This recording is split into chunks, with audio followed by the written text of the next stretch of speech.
질문은 늘 예상치 못한 순간에 찾아옵니다. 그리고 그 질문은 의외로 오래전부터 우리 안에 머물고 있었는지도 모릅니다. 나는 지금 이 일을 왜 하고 있는 걸까? 서초동의 5명의 어쏘 변호사들 역시 이 질문 앞에 섭니다. 누군가는 찢어진 정의 앞에서, 누군가는 휘청이는 마음 앞에서, 또 누군가는 가보지 않은 길 위에서. 누가 먼저였는지는 중요하지 않았습니다.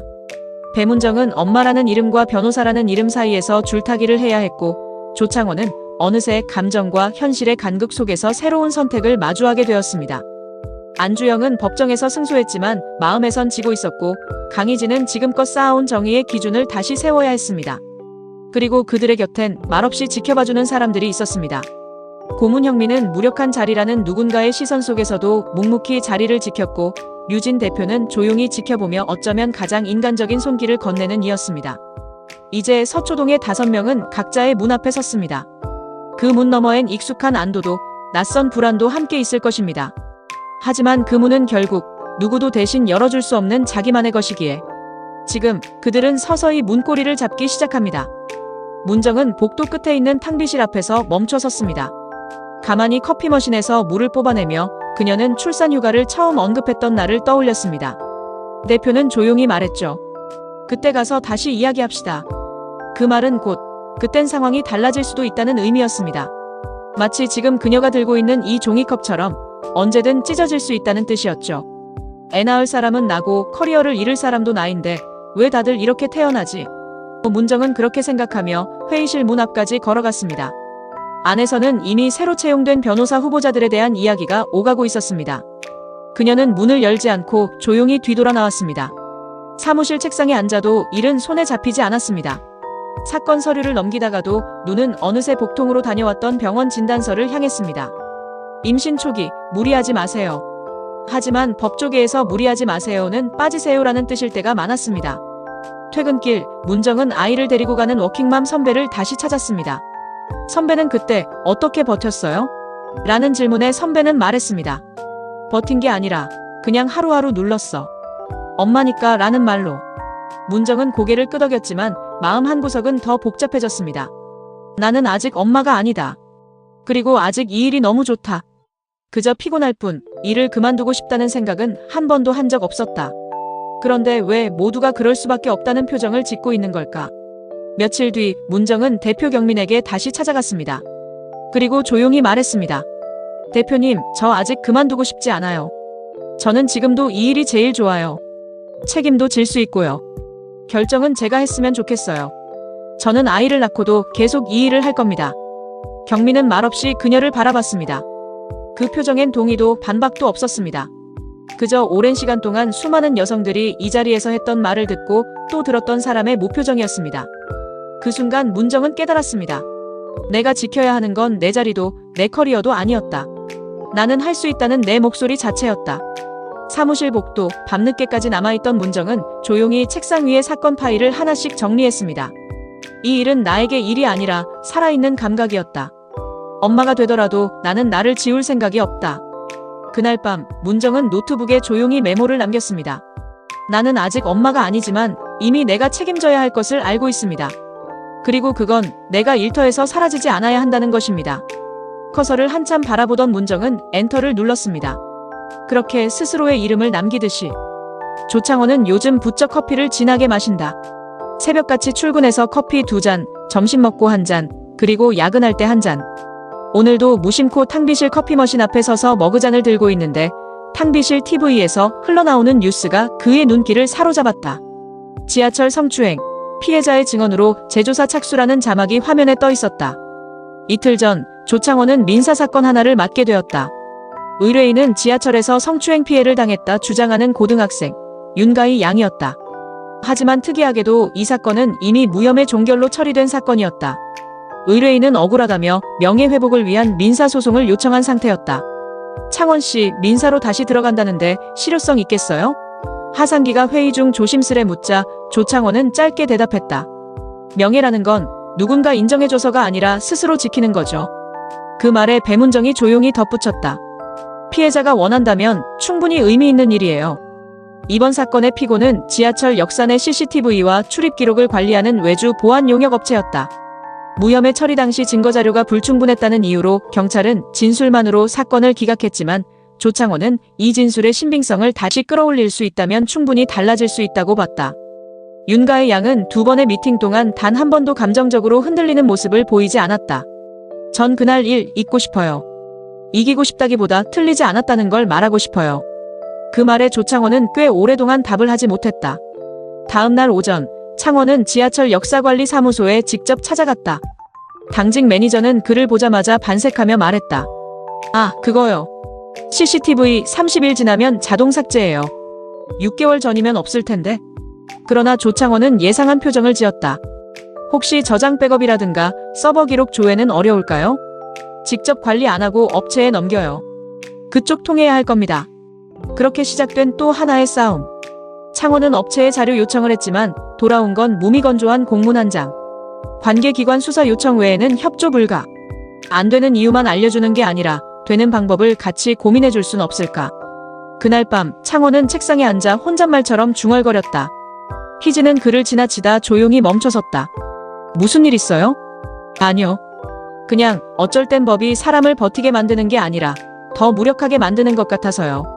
그래도 조 변호사님은 그런 법 안에서도 사람을 보려고 하잖아요.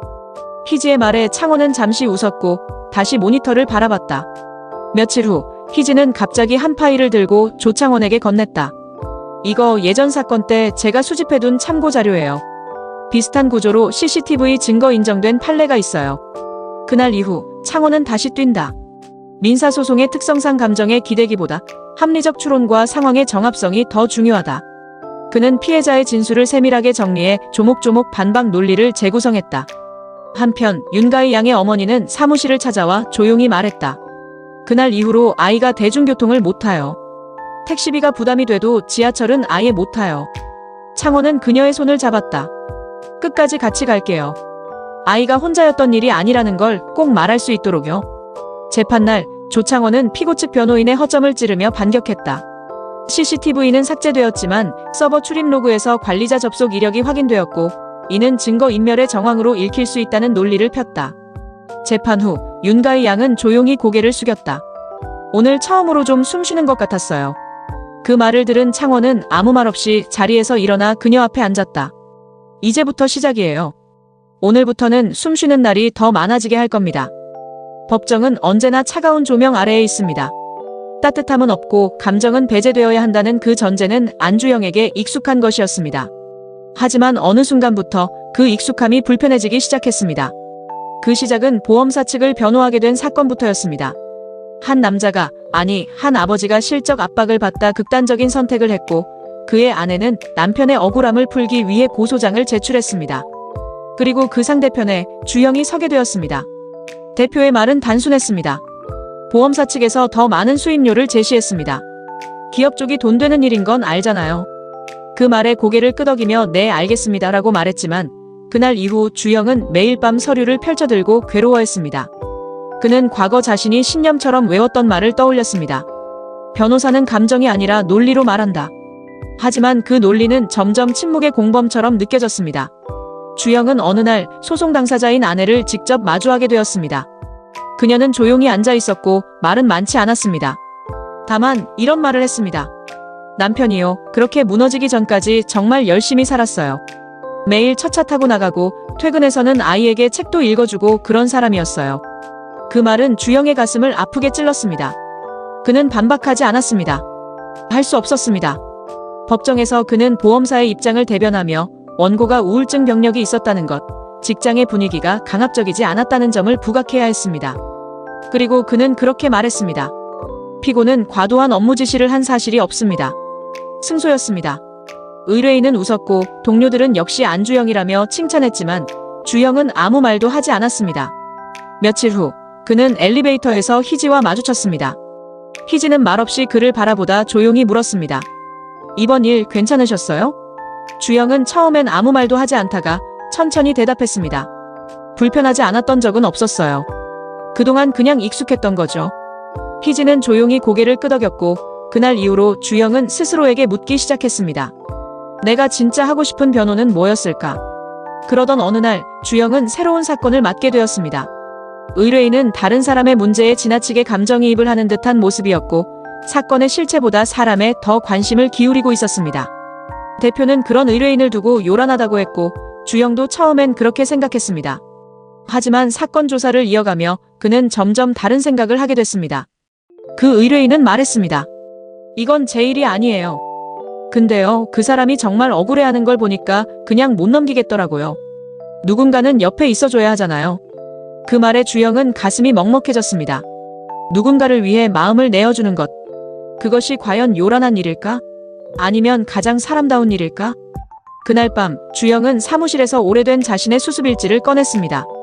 첫 사건을 맡았던 날 그는 이렇게 적어두었더군요. 변호사는 의뢰인을 대변하는 것이 아니라 그의 마음을 헤아리는 사람이어야 한다. 그 문장을 본 순간 그는 눈을 감고 긴 숨을 내쉬었습니다. 그리고 다음 날 그는 대표에게 말했습니다. 이 사건 조금 더 제가 맡고 싶습니다. 대표는 잠시 그를 바라보다 말했습니다. 그래요. 이번엔 그렇게 해봐요. 근데 안 변호사, 당신 요즘 좀 변한 거 알아요? 주영은 웃으며 고개를 숙였습니다. 네, 저도 알아요. 그는 변하고 있었습니다. 더 이상 이기기 위한 변호사가 아니라 누군가의 아픔을 조금 더 오래 들여다볼 수 있는 사람이 되어가고 있었습니다. 법무법인 형민의 오후는 늘 분주했지만 그날의 복도는 유난히 조용했습니다. 서류를 들고 회의실로 향하던 하상기는 복도 끝에 멍하니 서 있는 희지를 발견했습니다. 그녀의 눈은 탕비실 벽시계를 향해 있었지만 시선은 아득히 멀리 있었죠. 무슨 일 있어요? 하상기가 조심스럽게 물었습니다. 희지는 놀란 듯 돌아보았지만 곧 억지로 미소 지으며 말했습니다. 아, 아니에요. 그냥 잠깐.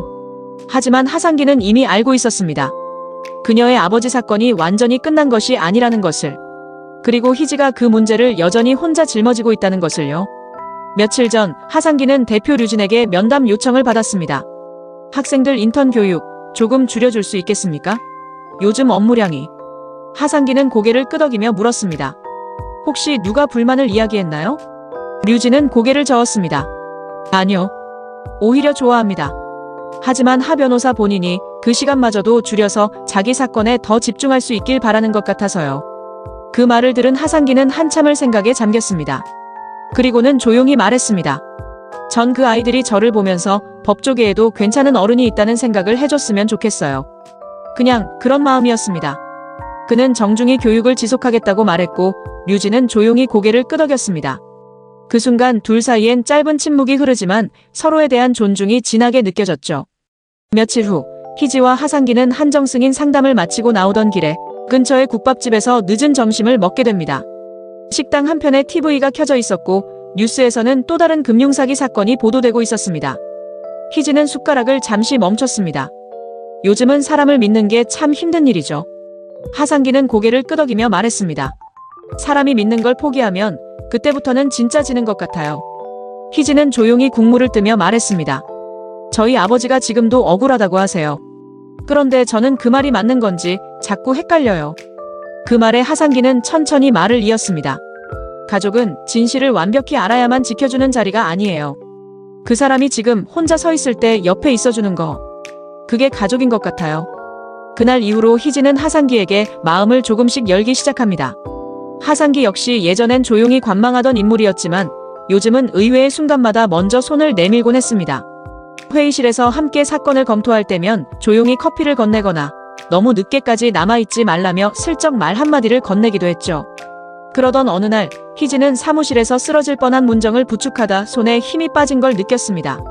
괜찮아요. 진짜 괜찮아요 라며 말하는 문정의 눈동자에서 자신이 얼마나 약해져 있었는지를 확인했습니다. 그날 밤 희지는 하상기에게 문자를 보냅니다. 오늘 잠깐 커피 드시고 가실래요?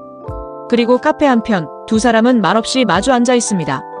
하상기는 희지를 바라보다 조용히 말합니다. 강 변호사님, 아니 희지씨.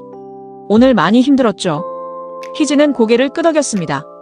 하 변호사님도 요즘 좀 힘들어 보여요. 잠시 침묵이 흐른 뒤 두 사람은 웃습니다. 서로의 상처를 확인한 자들끼리만 공유할 수 있는 짧고 따뜻한 웃음이었죠.